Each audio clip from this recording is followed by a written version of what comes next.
Good evening, everyone. My name is Christian Porter, and tonight I will be discussing the topic of my country, Egypt, and its media and communication system.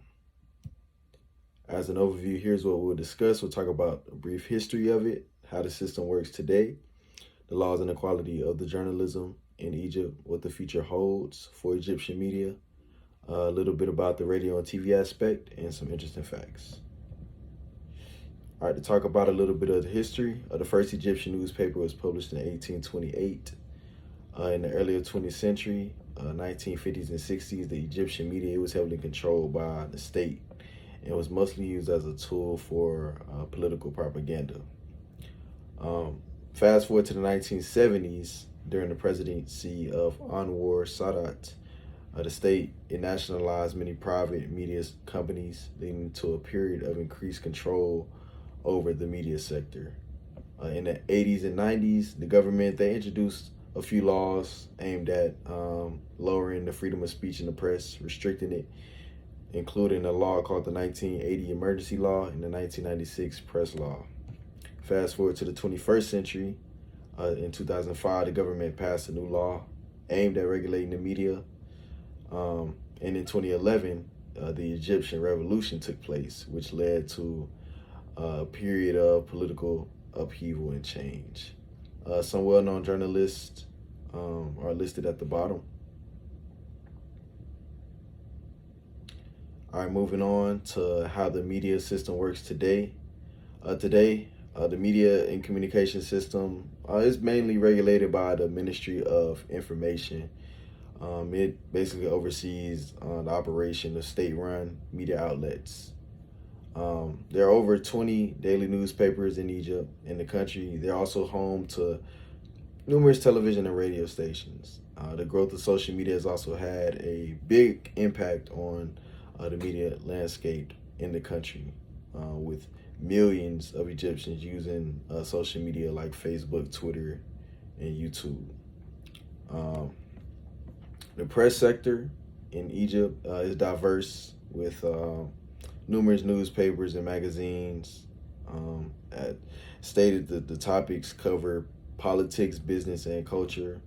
The media sector is state-run media, private media companies, independent journalists, and the last one is widely read newspapers. The names are listed at the bottom. I'm not necessarily trying to mess up the names, so.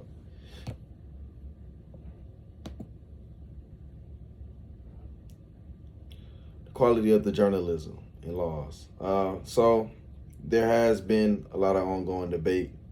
While a lot of journalists in Egypt, they do produce a lot of high quality and independent reporting, other journalists, they face a lot of pressure from the government to produce news that's favorable to the state. Some examples of news organizations, the names Mata, Masr, and Al Monitor. They basically do a good job of practicing self-censorship and avoiding sensitive issues, basically. Some laws that have received criticism by organizations and freedom of speech advocates. The 2013 anti-protest law, which limits the freedom of assembly and expression. The 2015 terrorism law, which is very broad, has been used to prosecute journalists for peaceful activism and criticism of the government. And the 2016 cybercrime law, it restricts freedom of expression online and criminalizes the use of social media.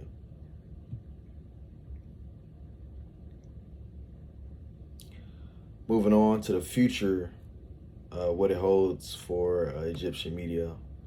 It's very uncertain, but likely it will continue to evolve, just due to political, social, and technological conditions.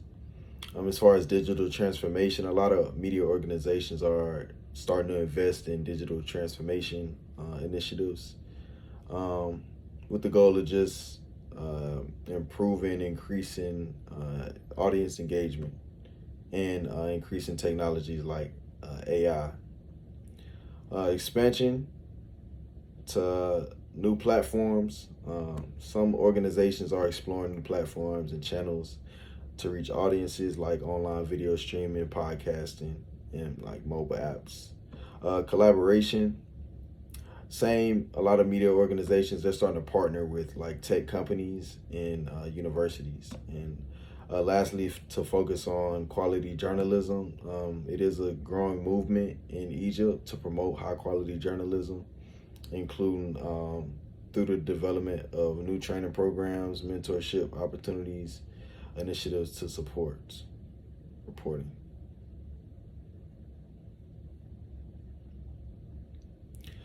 Radio and television, I say that there are the major players in the media landscape with a long history dating back to the 20th century. One of the popular forms is drama known as Mosafalat, which is produced by local and international production companies.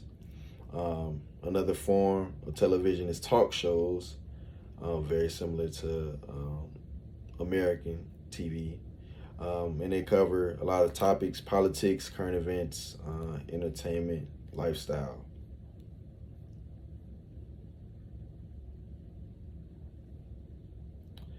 Here are a few interesting facts. Egypt is home to the oldest known newspaper in the world. It was published in the 19th century. The first private television station was established in the 1990s. And Egypt is home to the largest and most vibrant film industries in the Arab world. And their history also dates back to the earlier 20th century. So this will conclude my presentation. I hope you enjoyed it. Thank you all. And my references will be listed in the discussion post. Thank you.